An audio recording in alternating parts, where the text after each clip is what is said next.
Well, you won't believe what I did today. That was the subject of a little conversation I had with a bunch of friends last night. And I want to explain myself exactly why I do things, because I felt like last night when people found out what I did, there wasn't a whole lot of support.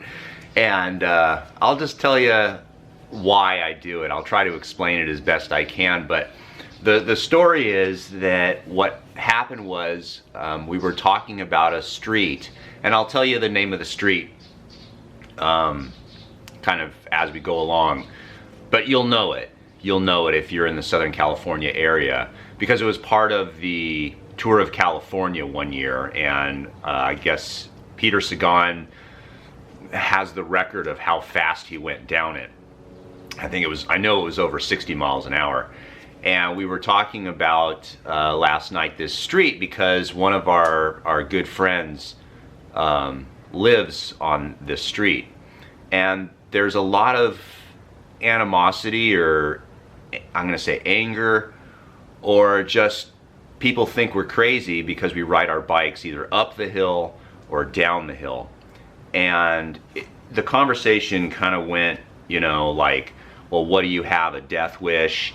You're crazy, you're stupid for doing that, I don't see why you're doing it. So allow myself to explain myself. Tell me in the comment section what movie that's from. It's actually a little different. But so the name of the street is Westlake, as it goes down from the top of the mountain down to the bottom, and it goes into Thousand Oaks. Now this connects with Rockstore. As you come up Rockstore, you'll come down Westlake. Now if you go up Westlake to the top, instead of coming back down it to Thousand Oaks, you can actually go down Decker, which quite frankly I find a lot more fun. Decker goes down to PCH nonetheless. So the story is, we were talking about how I ride my bike down the hill, and how that's stupid and I'm crazy, do I have a death wish, you know, that type of thing. And so a topic came up because I accidentally showed my wife Safa Brian, who is another YouTuber, and I really like his videos. I would never do what he does, but he's got some really quality videos. So it's Safa Brian.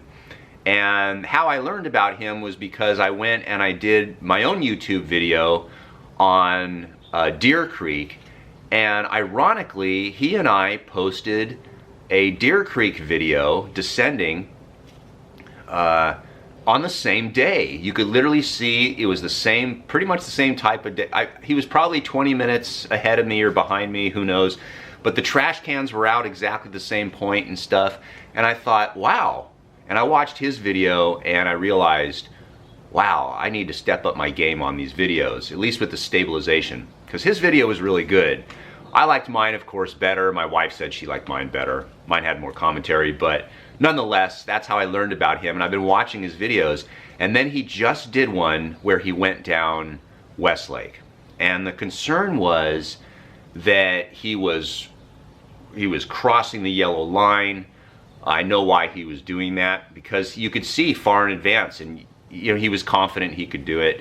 There was two scenes though in that video. The first was he actually kind of went on the yellow line, crossed the yellow line to pass a car, but there was an oncoming car. So as the cars were going like this, he went right through it. And even myself, I went, whoa, that is crazy.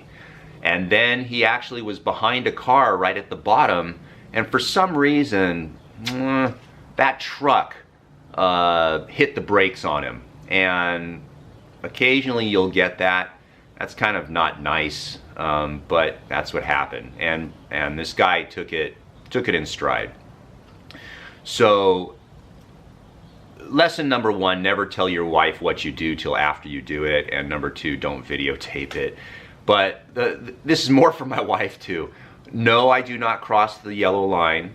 I don't do what he does. I actually feel as though I chill on the downhill, and I don't take risks. I do like to go fast, but I will never go fast on a street that I'm not familiar with. But I am familiar with Westlake. I know where the sand is. I know where the corners are.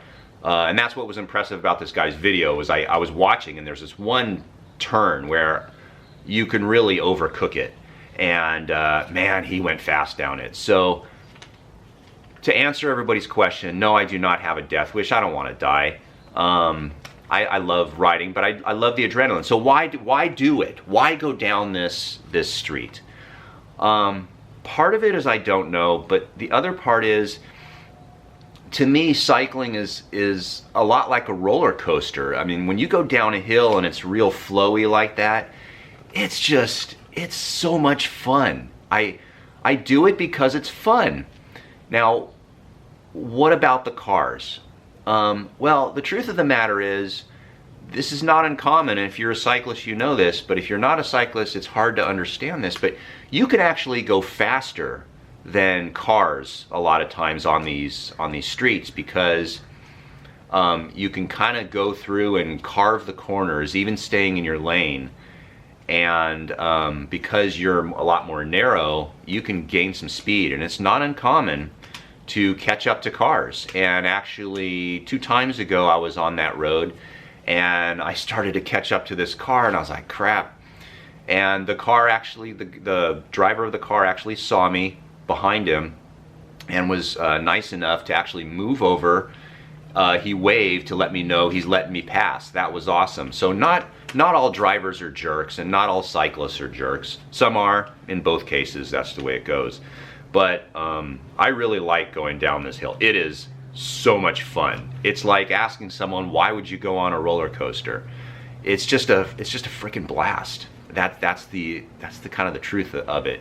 I love doing it. However, the speed with which I go, I always feel that I could probably go faster, but I always take it back 1 notch from a safety perspective, and I don't want to challenge myself that much. So there is no, on Westlake, it's a very popular ride because it's really, really steep, over 20% grade in certain parts, a lot of flowing turns, and quite frankly, on a Saturday morning, there's just not a lot of cars. Very often I will go down the entire thing and there's just not a lot of cars on that road. So I don't feel I'm stupid. I don't feel I'm taking too big of risks. Cycling is a risk, and I don't want to use any cliches like a life worth, not risking is a life not worth living and all that stuff. I don't know if I buy all that stuff, but there is some truth to those cliches that, I feel like I'm going to go down Westlake today. It's Saturday, it's a beautiful day. I'm going to go down with a bunch of people. If something happens, there'll be people around. And I understand why people are saying these things to me. And if you're not a cyclist, I totally get it. It's why would you ride a bicycle? Why not just do spin classes if you're really into bikes? And sometimes there's just no reason for it other than it's just a fun thing to do. So I hope this video was informative to you. If you're ever in the area, you'll know Westlake, because if you use the heat map on Strava, you'll see a lot of people do it. I would not do it on 8 o'clock or 5 o'clock on a weekday because there's just too much traffic. But on a Saturday, there's just hardly anyone there. And take it easy the first time down it, because you just don't know where these corners are. But it is a fun road to go down.